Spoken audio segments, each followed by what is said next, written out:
You believe that defending yourself when you're wronged is a sign of strength. You think that explaining your side, correcting the record, or firing back at an accusation proves that you won't be pushed around. That belief is not just wrong, it is the leash they have been using to pull you, and you have been grabbing it with both hands every single time. Every time you have reacted, you have already lost. Not because your reaction was wrong, not because your argument was weak, because the moment you reacted with anger, with defense, with the urgent need to explain yourself, you handed the other person the only thing they actually came for, your response. Think about the last time someone accused you of something you did not do, or pushed you in a way that was designed to get a rise, or said something in a group setting that was aimed specifically at finding the edge of your patience. You felt it, the heat in your chest, the voice that rose slightly, the explanation that came out faster than you intended. You responded, you defended, you explained, and the moment you did, something shifted in the room, not in your favor. Here is what was actually happening beneath that interaction. The accusation, the provocation, the public test. None of them were about the stated content. They were intelligence operations. The person running them was not trying to win an argument. They were trying to locate the specific pressure points that make you move. And your response was the answer to every question they were asking. You did not lose the argument. You completed their research. This is called reactive exposure, the automatic process by which a person's emotional response to a social trigger reveals the precise coordinates of their psychological vulnerability. They press, you react. The reaction tells them everything: where you are weak, what you protect, how much force it takes to destabilize you.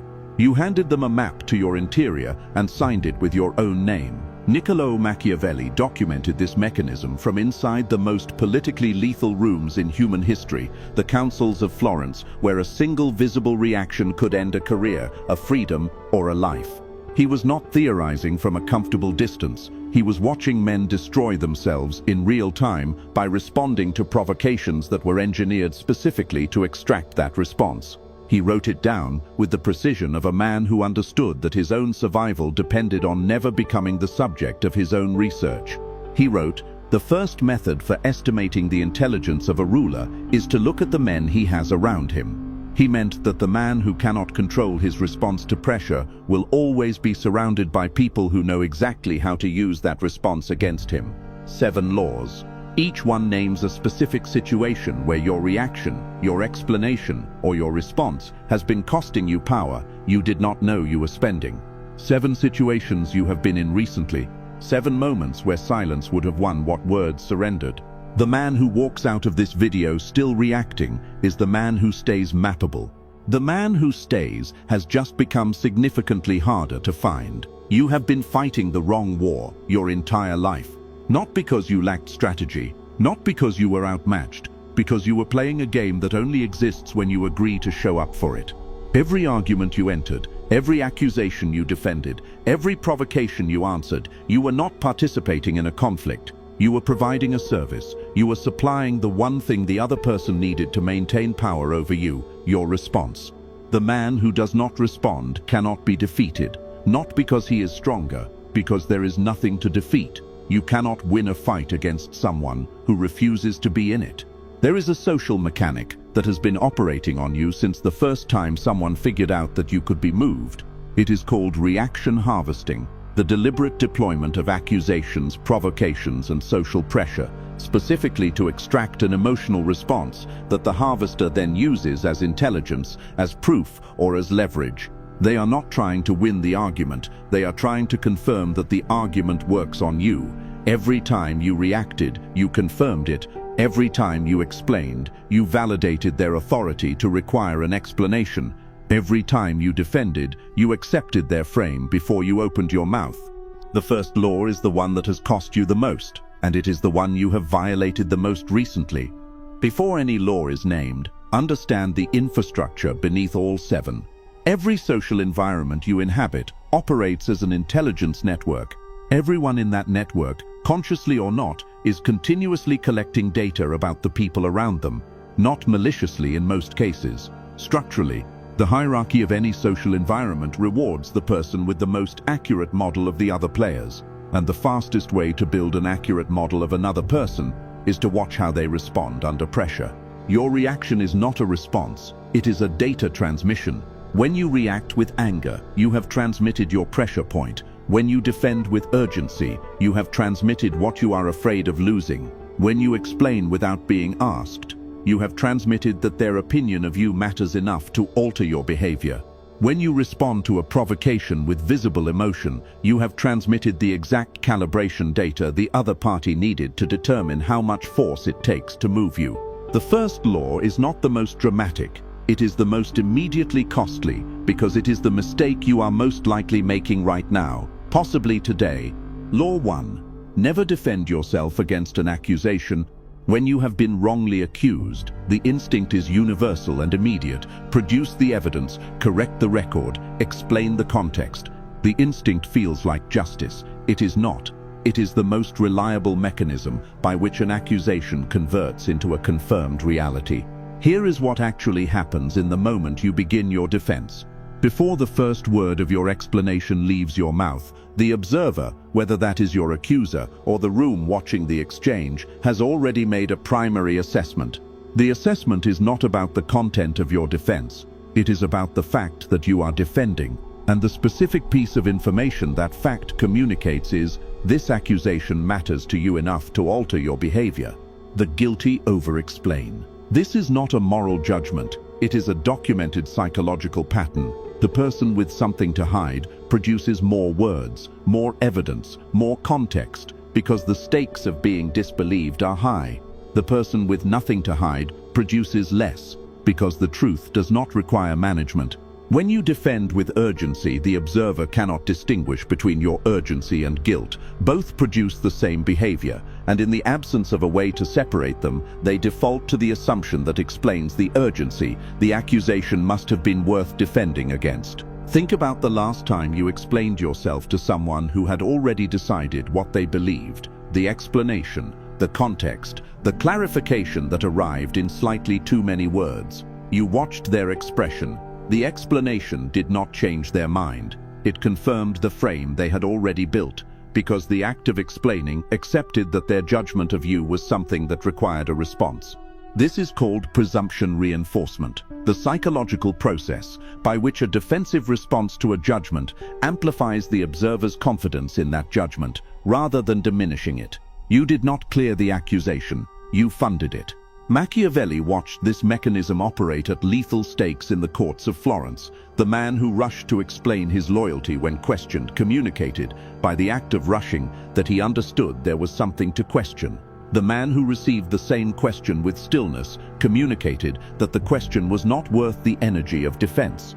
Machiavelli wrote, "Everyone sees what you appear to be, but few touch what you really are." He meant that your visible response is the only thing the room operates on, and the most powerful visible response to an accusation is the specific stillness of a man who does not recognize the accusation as something that requires his participation. The correction is precise. When accused of anything, by anyone whose authority over you is not absolute, you receive the accusation without response. You do not deny, you do not confirm, you do not provide context. You look at the person who made the accusation, and you allow the silence to communicate what they were hoping your words would confirm or deny. The silence gives them nothing to work with. The silence is not admission. It is the refusal to step onto a battlefield they designed specifically to extract a reaction from you. The man who never defends himself forces his accusers to do something they are not prepared for. Hold their accusation in the open air, unsupported by your reaction, until it either proves itself or collapses under its own weight. Most accusations collapse. They were never designed to survive silence. They were designed to survive your response. That was the most common mistake. The one you make without knowing it is a mistake at all. What comes next is more dangerous, because it is disguised as honesty. Law 2, explanation is submission in disguise. Every explanation you give to someone who did not ask for it is a social contract you are signing without reading the terms. The terms are, by explaining, you accept that this person has the authority to require an accounting of your decisions from you. You accept that your choices exist in a category that requires justification. You accept that their understanding of your reasoning is a prerequisite for the legitimacy of your action. You accept all of this, and you accept it before the first word of your explanation is delivered. In the single act of choosing to explain, you made a decision, you set a boundary, you chose a direction, and then because someone expressed confusion or disapproval, or simply looked at you in a way that communicated they did not understand, you began explaining. You told them the reasoning. You walked them through the logic. You ensured they understood why you did what you did. You did not owe them that. They did not earn it. But you gave it, because the specific discomfort of being misunderstood felt more urgent than the cost of the disclosure. The cost of the disclosure is this.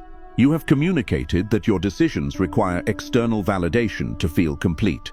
You have established that their approval is a variable you track. You have demonstrated that the discomfort of their disapproval is sufficient to change your behavior, because explaining is a behavioral change.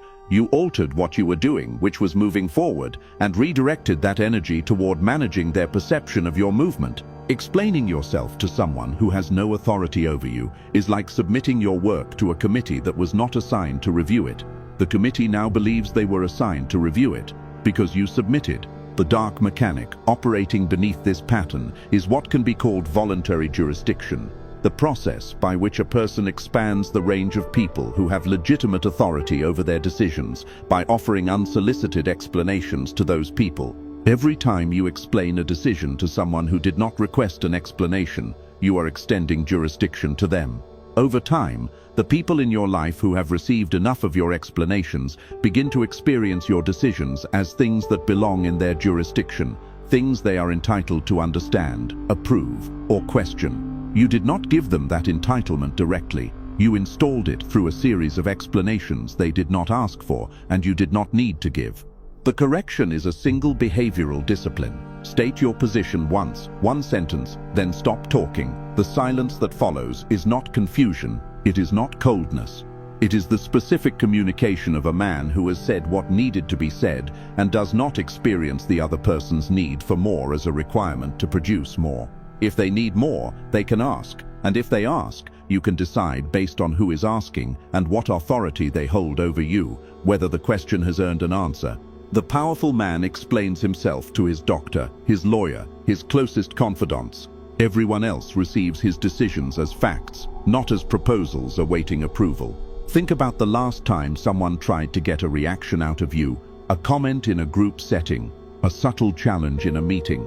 A message designed to destabilize, you responded, you had to silence, felt like losing. But every time you responded, you were handing them something they needed, and you did not have to give. Law 3. Never reveal your intentions before execution. The person who knows your plan before it is complete does not need to attack you directly. They simply need to position themselves between you and your destination, and the specific information about where your destination is came from you. Every timeline you disclosed, every plan you shared before it was protected by results, every ambition you described to someone who smiled while filing the information for later use. You treated transparency as loyalty. You treated disclosure as closeness. You handed people the map to a fortress you had not finished building. In 2017, a documented case in a major technology company's internal communications, later disclosed in a legal proceeding, showed a systematic pattern of how proposed projects were killed, not through direct rejection, but through what the investigators called pre-execution neutralization. The pattern was consistent. An employee would share their project concept with a colleague before formal submission. The colleague, recognizing the competitive threat, would begin a quiet campaign to position the concept as impractical, the employee as unreliable, or the timing as wrong, months before the project reached the formal review process. By the time the project was submitted, the environment had been prepared to receive it as already evaluated and found wanting. The project did not fail in the review, it failed in the conversations that happened between the disclosure and the submission. The employee gave the weapon to the person who used it, voluntarily, in a conversation that felt like collaboration.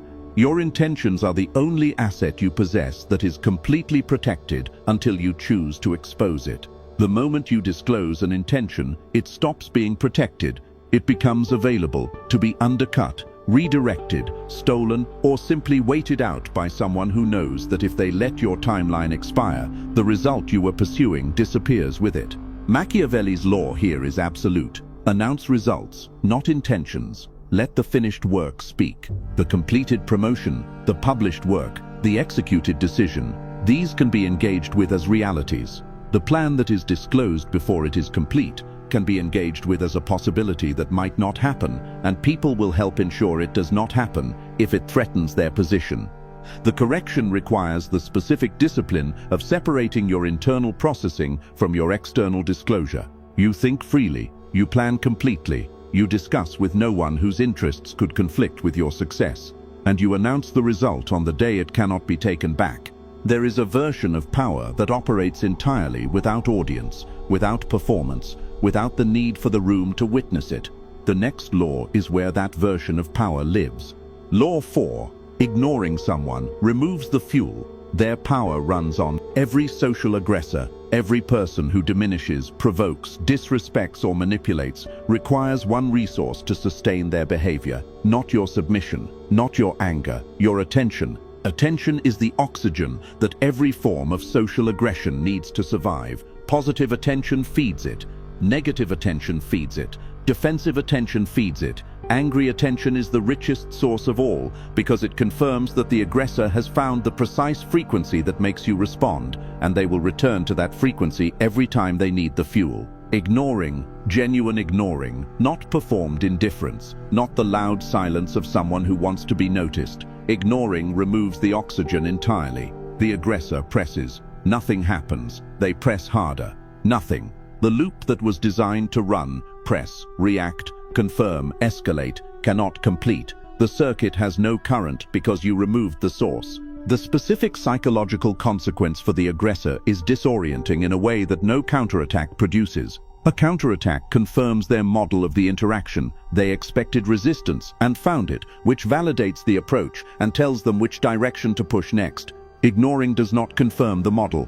It produces something that social aggressors are genuinely unprepared for: the experience of exerting force against something that does not push back, does not give way, and does not acknowledge that the force was applied. The man who is genuinely ignored, not theatrically, genuinely does not know what to do next. The entire social architecture he has built around the expectation of a reaction has collapsed. He cannot escalate toward a reaction that is not coming. He cannot claim victory over a person who is not engaging. He cannot build a narrative around someone who has declined to participate in the story he is trying to construct. You have been taught that ignoring is passive, that it communicates weakness, that it hands the other person a victory by default. This is precisely what the people who need your reactions want you to believe, because the moment you believe it, you respond, and the response is the only thing that gives them power over you. The victory they claim from your silence is a performance with no audience. The victory they extract from your reaction is real. Now turn the lens inward, because the next law is not about what they do to you. It is about what you have been doing to yourself and handing them to use. Law 5. Never show that you care about their opinion. The need for approval is not a personality trait. It is a handle. The specific mechanics of this: every time you visibly adjust your behavior, your expression, or your position in response to someone's approval or disapproval of you, you demonstrate that the handle is attached and functional. You are not demonstrating sensitivity or social awareness. You are demonstrating that the mechanism works, and the people who now know the mechanism works will return to it every time they need to move you. Flattery works on the man who needs to be flattered. It moves him toward the person flattering him, which means that person now has directional control over his behavior. The specific mechanism is elegant in its simplicity. Compliment the man in the direction you want him to move. If he responds to the compliment by moving, you now know exactly how to steer him. Shame works on the man who is afraid of being shamed. It moves him away from the behavior the shaming person wants to eliminate. If he responds to the shame by changing his behavior, you now know the precise mechanism for controlling his actions. Make him feel seen in his worst light, and he will correct in whatever direction removes the discomfort. Both flattery and shame require the same thing to work: that the target visibly cares about the opinion of the person deploying them. The man who does not visibly care is not flattered. He is simply complimented, and he receives the compliment with the same neutrality he receives weather reports. The man who does not visibly care is not shamed.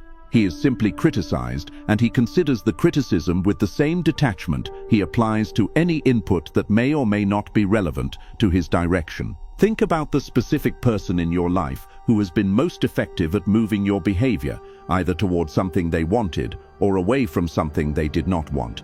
Now think about what mechanism they used.